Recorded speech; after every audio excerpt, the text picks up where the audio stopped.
Something that's really effective and really easy to do is quilting on a cupcake or a larger cake.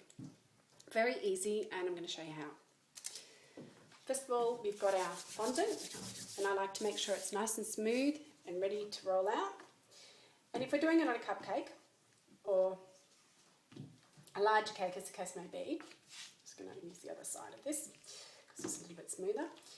If you're using a larger cake, then it's best to cover the cake and then make your markings. If it's a cupcake, you can either do it either way. You can cover your cupcake or you can cut the piece out.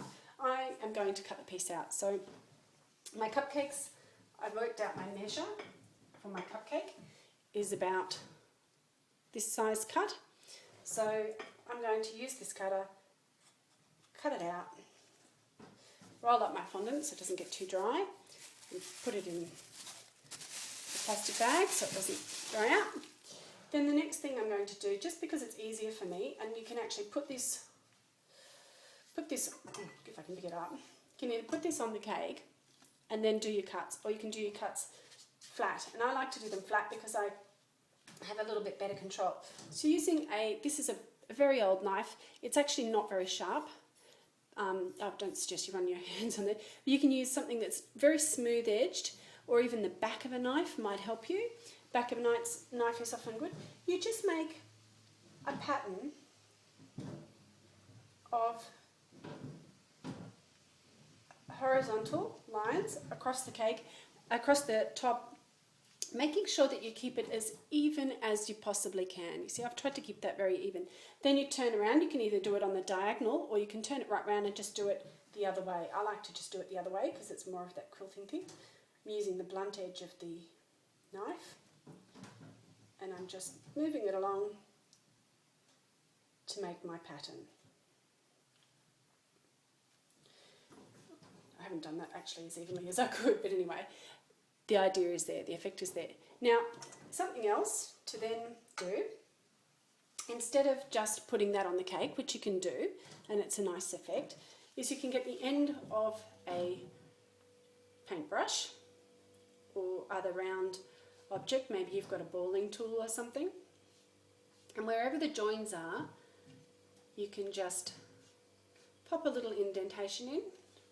You can see we've done that now. I'm doing this fairly quickly, which actually means I've done it a little bit roughly. You can see your quilting is coming together.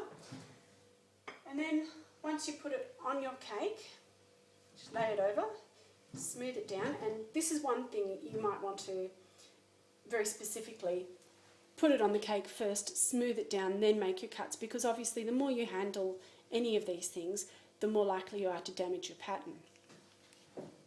Anyway, moving right along, just get a little tiny dash of water and just going into each of the holes, just put a little tiny dab of water. And what that will do is we're going to decorate this with silver cashews, and that will just make sure that the little bit of fondant gets a bit sticky around the hole and helps the silver cashews to stick. So I just put them out, oops. And you just kind of drop them into the holes first off because you've already made the holes, and then you come back and just make sure they pop into their little thing. On the ones on the edge you might want to push them in a little bit so they don't roll away. Doing this very quickly, but you get the idea. And you just continue. It's like one of those games that you play with the ball bearings, isn't it? Where you try and get the ball bearing into the centre. Anyway, it's a really quick, easy thing to do.